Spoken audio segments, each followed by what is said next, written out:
Rimma Boshernitsan, the founder and CEO of Dialogue. Welcome to 10 by 20, a series of 10 questions discussed in 20-minute dialogues with local and international leaders doing visionary work at the intersection of people, technology, and society. Welcome back to 10 by 20. I'm thrilled to welcome today's guest, Brandi DeCarli. Brandi is the founding partner and CEO of Farm from a Box, a clean tech-powered infrastructure which helps enable food independence at the local community level. She's a frequent global speaker on technology's role in climate resilience, economic empowerment, and women's leadership, including her TEDx talk, How Technology and Togetherness Can Transform Our World. Welcome, Brandi. So nice to have you. Oh, I'm delighted to be here. Thank you. Yeah. So these 10 by 20s are so fun to do. I'm super excited that you're here. I'm going to kick us off with a question, and then we'll see how it goes. Sometimes I veer off, sometimes I don't, but most of the time, we've got a set of questions that we like to use so that it's consistent from speaker to speaker, and we get to really go deep with people. So tell me about how you grew up. Who's been most influential in your and has shaped Brandi today? I grew up in a big Italian family, so that has played a huge influence on me, especially since I'm in the food sector. All of our holidays, all of our gatherings were just very centered around food. Food is love. But I think if I were to really think about who played a really defining role, it would be my dad. My dad has always been a bit of an explorer in spirit, and we would just grow up camping in our VW camper van, and everything was just very compact. And I've realized all of the different ways in which that has impacted how we've designed our product today. When you think about efficiency and usefulness of space, that's a VW camper van. Like not a single space is used wastefully. It all has multi-purposes. And so since our product is really designed on a modular shipping container, we've had to really apply the same lens of how can we make sure that we're keeping the space as efficient as humanly possible as well. So he's played a big role in my life in a number of different ways. Another one is that he's a planner, a very passionate planner. So I also grew up seeing the world through his eyes of how cities and communities could be more livable just through smart design and where green spaces would be. And that's played a role in terms of how food is interwoven into our urban tapestries and community tapestries as well. So I definitely proudly wear the influence of my dad on my life.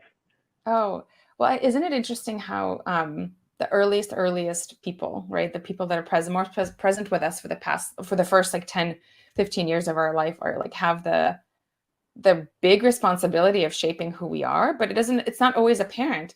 But it's interesting when it is too, because I think for me, my dad has shaped a lot of how I think, and also a lot of what I veered away from, not because of anything other than just like putting a stake in the ground around my own independence. Being child number 2, I've always kind of felt a bit more like I needed to like assert myself so that I'm not compared. And my parents were always really good about not comparing us, but you know, it's kind of hard. Like you do compare, like, right, you raise this one, this is another one. What's the difference? Where have we been successful and not? And my parents are engineers, so you know the plus deltas and the analysis, I'm sure were like ingrained in their brain. Yeah. So I know we talked a little bit, very, very little bit about just in your last answer around your work. Do you want to talk a little bit about like maybe the connection of what your dad and like the little bits and pieces that you've been able to like piece back together as you've been building your company and thinking back and saying like, oh yeah, here are the elements that I learned when I was 10, and here's what he said to me when I was 18, and here's how like the camping experiences that we had when I was 12 like have shaped how I think about this product in this way. So I'm just curious if you want to talk a little bit about what comes up for you. Yeah, happy to. I think for starters, when you grow up camping, you just grow up with this love of outdoor spaces and nature and wonder. And so that has played a huge role just in my frame and dedication and passion towards sustainability, because I understand how precious it is to really be able to protect and make sure that we're nourishing that aspect of our lives. and Mm. nourishing that aspect within our livable lives. And I think that's where my dad's influences really come in. And to your point, I didn't even realize it growing up. You take these things for granted, and at certain points, it sort of comes back where you're like, I didn't even realize how influential that was. But going on vacations where he would take photos of, where there would be community gardens and where there were green spaces where people could gather and connect and have time. And now I really see that play because food, in particular for Farm from a Box, we're really working to use a modular, off-grid, very sustainable infrastructure to basically interweave sustainable food production directly into our communities and Mm. really make sure that we're sort of filling those gaps that our very centralized food system has left in so many different communities around the world. So I now recognize the importance of food spaces and agri-hoods in terms of wellness and happiness for communities, in addition to obviously just nutritional security at the same time. So that's Yeah. played a huge role in my life. Yeah, and how did you guys even conceive this idea, right? I mean, what was the impetus for like, "Oh my god, this is the thing that we need to do because this is the gap that exists." Because it's so true, right? I mean, food deserts and just even at like post-pandemic, what we're seeing now, and then wait till this war is over, like we're gonna see That's like right. shortages all over the world. So I'm just curious, like, what year did you guys start the company? We started 7 years ago. Seven We years ago, might like, be up to 8 at this point. I had to yeah, look at the. I'm like, my time has gone by so quickly. yeah. But it's been a long time at this point that we've been figuring out how to make sure that we're designing this in the most efficient way possible. And Mhm. you nailed it. Like we already knew that there were gaps before COVID and before the pandemic, but it's just exacerbated now. We've all been feeling the squeeze of supply chain shifts and really realizing exactly how fragile our current food system is in that way. So that's also impacted some of our more recent work where instead of singularly deploying our units one at a time, we're Mhm. now really responding to those breaks in supply chains and delivering them in volume so that we can drop in multiple units within an entire region and basically activate a whole new agricultural supply chain. So we keep paying attention to everything that's been going on. And every single time, it really comes down to this basis. If we want a resilient, sustainable food system, it really needs to be grounded in locality and keeping it Yeah. very local and on a regionalized level. And how do you guys determine the regions that are requiring, like, that are needing this kind of, service, sort of? Is it Boy, all yeah, it's a pretty broad swath, to be honest with you. So, okay, so right now we're working within the United States. yeah. We're on both sides of the coast. We're working with indigenous communities, in South Mhm. Dakota as well. But we're also working in sub-Saharan Africa. We've been Mm, in East Africa, and we're just now diving into West Africa and Liberia as well. So sometimes it's just amazing. also a matter of where our contacts are and where our production facilities are. We Mhm. also localize the production of the system so that we're actually building it in the areas that we're working in. So again, we're not dependent on supply chain challenges or a container getting stuck in the Suez Canal. We want to make sure that we're localizing it all the way through. That's so exciting.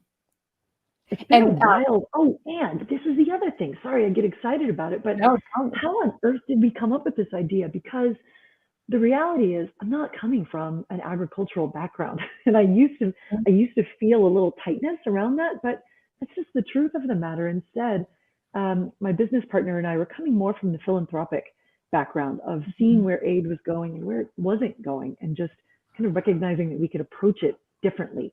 So we started this way back in the day. I think it was 2009 when we started the idea of it.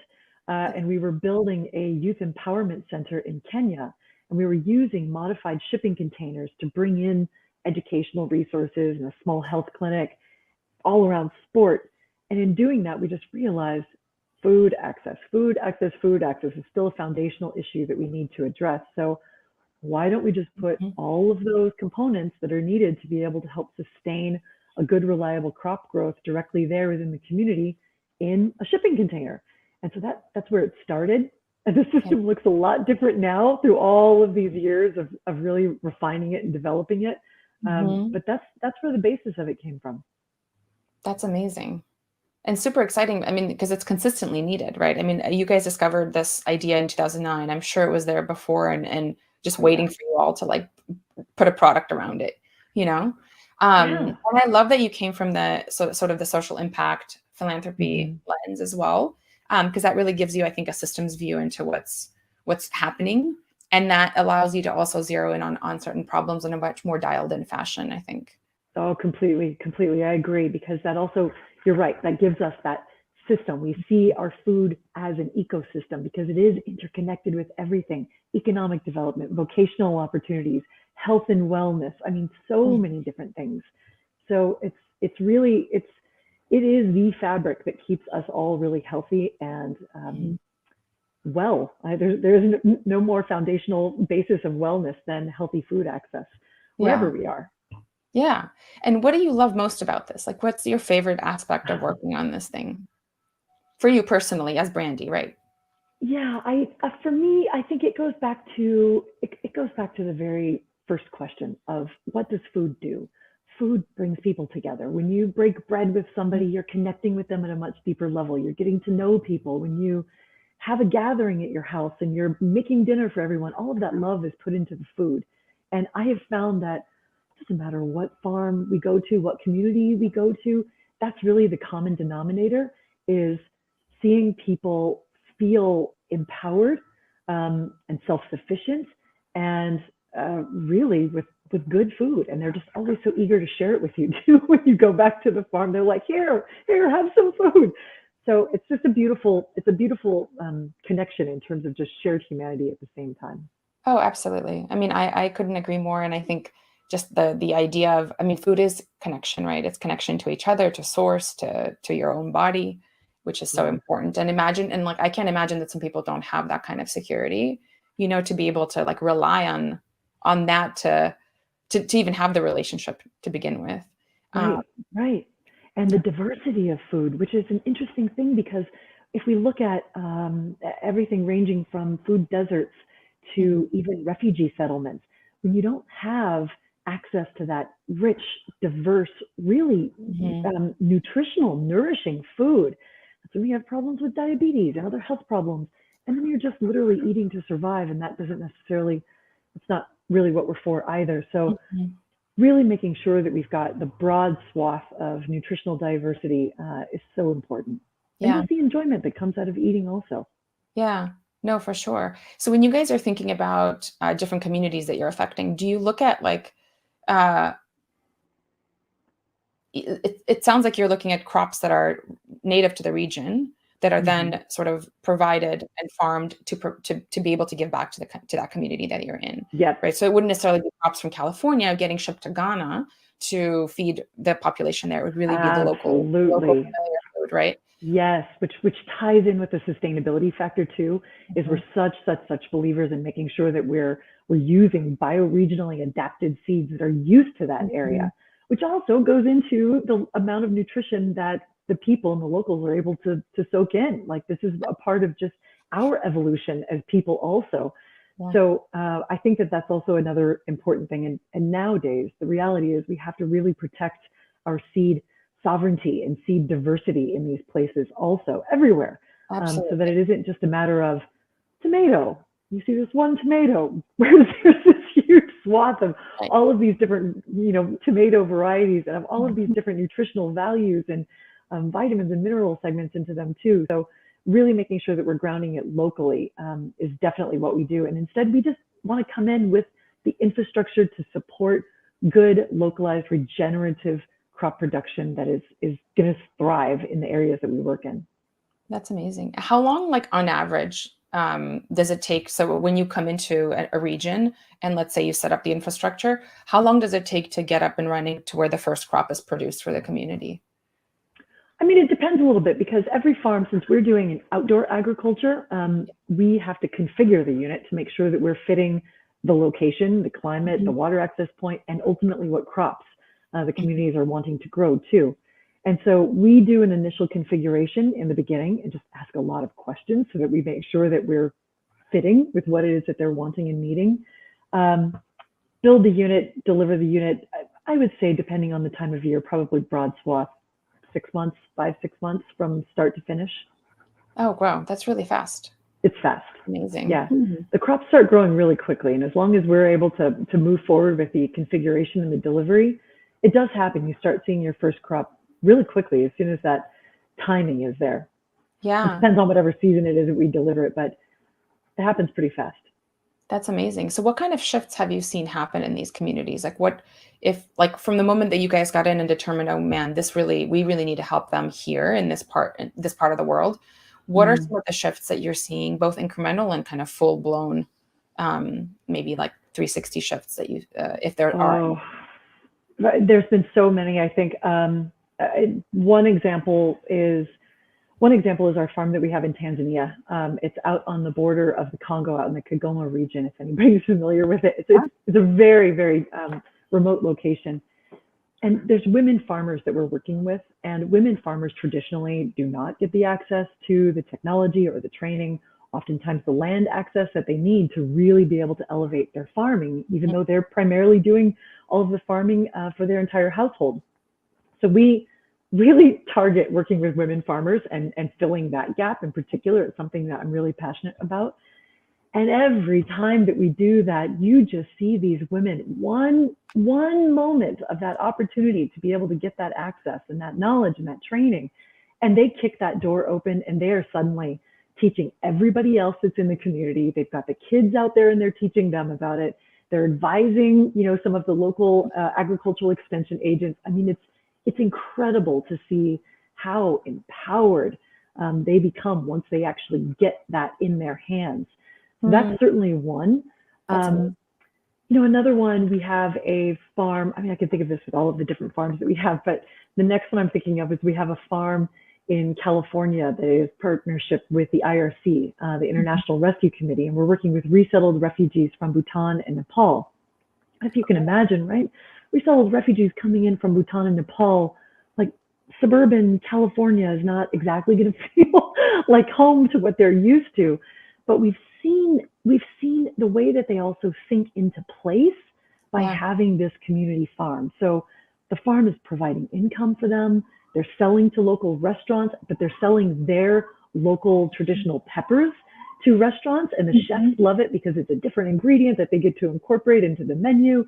There's a farmer stand. The neighbors get to know everybody. So it just becomes this defining anchor of place and home at the same time. And I think as we're looking at, a continued refugee crisis, finding that anchor of place, I think is something that is so important.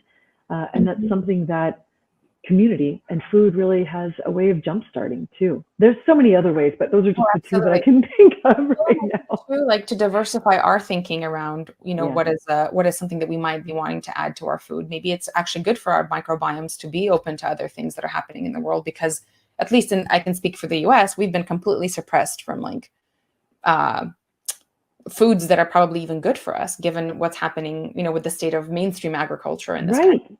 So having more refugee kind of moments where there's a delivery of new crops and new ideas and new kind of ways of doing what we're disrupting what we're doing here, because it certainly can use that even still, is amazing. And I know it's a funny thing when you see like moringa and you're like, well, moringa's been around forever, but it's like still just being introduced here. And to your point, exactly. I mean, there's we have a farm that's working with the Lakota in Pine Ridge, and they're growing a lot of culturally important foods, things I've never heard of before. They have this one tea that they're growing called chiaka, and it just smells like mint, and it's like this superfood tea that you consume. And so then now they're drying it and selling it. And so there's also just this cultural pride that happens with recognizing tea doesn't have to always be one certain way. It can also really come with tradition and with pride in what your culture is. So yeah, to your point, exactly. It's a beautiful thing to be able to open it up and diversify what our intake is from both the nutritional side, but also just knowledge. So are you ready for a rapid fire? I'm ready. All right, cool. So tell me this, when do you feel most connected to others? Ironically, I think when we're laughing. There's something about sharing laughter with people, and this just goes across language barriers, right? Like even when you're traveling and you don't necessarily are familiar with the local language, you Mhm. just laugh and you end up feeling really connected with them, and you don't even necessarily know what each other is saying. So I think laughter is just magical in that way. What intersection of disciplines are you currently most fascinated by? Oh, I'm kind of obsessed with biomimetics and sustainability, to be honest with you. Mm, I can't get enough. I just nerd out on it all the time. And when we're thinking, especially in this coming decade, when it's so important for us to make such monumental changes, mhm. we can learn from the mastery of nature. Just learn from the mastery of nature. And Yeah. so, wind turbines that are designed to look like humpback, fins, so that it reduces the drag. And it's Mhm. I just think it's the most fascinating thing, and it's also humbling. And again, even that's connective. So it's like we have all of the lessons around us. We just have to look a little closer and honor the wisdom of that. But Yeah. oof, I love that area. And to allow ourselves to actually have the space to give it the moment that it needs to go get curious about the thing that we think want to go deeper on is like another Completely. level of, Yeah, of expansion that I think our society can probably benefit that's from right. Sink as into well. a state of wonder and just look. Just look. We don't have to have the answer Yeah. immediately, but just observe. Mhm. And I think that's really a cool space to be in. Absolutely. What's your greatest regret? Uh, Times of self doubt. I mean, we all have those moments of self doubt, but I think when we have, it just is such wasted time. When you think back, you're like, of course, yes, we all have those moments of self doubt, but when we have that feeling of self imposed smallness, it's Mhm. like that quote from Eleanor Roosevelt: no one can make you feel inferior without your consent. And when I look back at the times where I've just allowed myself to feel small, it's Mhm. just wasted time.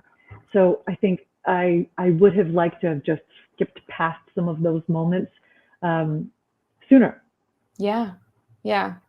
I think one thing that comes to mind for me is like when people tell you to stay in your power, Yeah, right? I'm just like, exactly. okay. But in certain moments, what does that even mean? Do you know what I Yeah. mean? Like figure out what that means for yourself is Mhm. also like part of the journey in so many ways.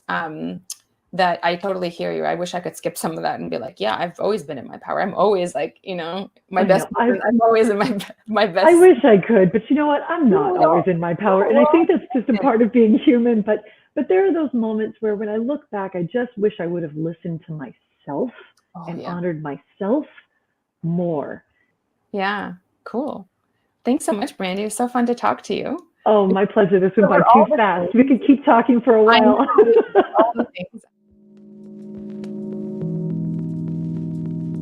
Thanks for tuning in to Dialogue's 10 by 20 interview series, where we ask 10 questions in 20 minutes to profile international leaders working at the intersection of people, technology, and society. That's all for today's episode. Like and subscribe below to get notified for our upcoming interviews. Follow us on Instagram at dialogue_co.